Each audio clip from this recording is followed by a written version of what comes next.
No one really wants to be here, so let's make this quick. 1 minute boss guides for Neltharion's Lair, let's go. Starting this fight, tanks be sure to aim Rokmora away since it will periodically cast a frontal called Razor Shards. While your group damages Rokmora, its crystalline body will shatter, spawning Blight Shard skitters. You'll need to defeat these mobs as fast as you can. Whenever these mobs die, choking dust will spawn in the location of that mob, which will deal damage to anyone sitting in it. The reason why it's important to defeat the skitters so quickly is that Rokmora will cast Shatter. This will deal damage to your entire group, but will also finish off any remaining skitters, and will deal additional damage based on how much health is left on each skitter. So, the best way to reduce the damage you and your group will be taking will be by minimizing the skitter's health.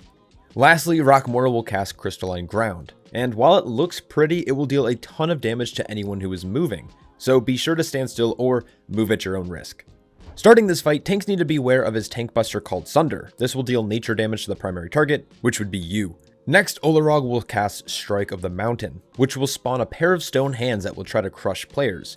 You can dodge this if you're paying attention. Ularogg will then spawn a Bellowing Idol. These are basically adds that need to be defeated as fast as possible. While they're active, they will tear away at the cave, causing debris to fall and do damage to anyone who is near the impact. Finally, Ularogg will attempt to fool your party by using his Stance of the Mountain. He will summon multiple idols while also turning himself into one and then attempting to hide among them. Follow the target and defeat his idol as fast as you can. Heading into the Naraxas encounter, it might be pretty obvious, but this boss cannot be moved. Tanks, be sure to stay in melee range whenever you can. First, the fight starts easy but will ramp up in difficulty due to the Ravenous mechanic. This will have Naraxas gaining 50% damage every time she devours a victim, both friend and foe. There is an angry crowd of spectators above. They will be throwing rocks at random group members every 5 seconds. Healers, just be sure to keep people healthy. Throughout the fight, some of the spectators will jump into the arena attempting to sacrifice themselves to Naraxas. Fucking simps. DPS players will want to try to defeat them as fast as possible. If Naraxas devours them, the Ravenous mechanic will start to ramp up.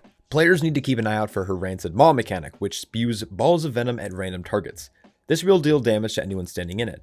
More importantly though, it will also slow players' movement speed. This will be important in a second. The same can be said with her Toxic Wretch, just do your best to avoid this. Lastly, Naraxas will cast Spiked Tongue at her target, attempting to pull them into her maw. You need to create a distance and run away.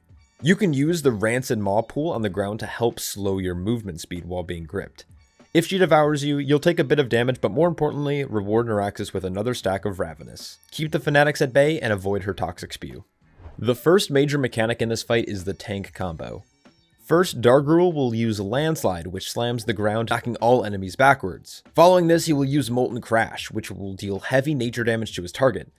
Tanks need to be sure to aim these away from your group and use solid defensives on these casts. Finally, every time Dargrul takes a step, he will deal group-wide fire damage, so tanks want to make sure to minimize movement once the fight begins. Just a side note, the common strategy back in Legion was to tank him up against this wall on the right-hand side of the arena. Anyways, the meat of the fight really comes down to the crystal spikes and how they interact with the other mechanics. Each cast per cycle, Dargrul will summon a Molten Charskin. This monstrosity will fixate a player. The player being fixated will want to kite the mob away and ideally into one of the crystal spikes. If and when you do so, the Molten Charskin will be stunned and take 100% increased damage for 10 seconds, and this is your best window to burn the ad down. The last big mechanic here is Magma Wave. This will deal insane and probably lethal fire damage to all targets who are not taking cover behind the crystal spikes. So be sure you're hanging out near a pillar or move early before this impossible to see cast is casted. Good luck, James. Peace.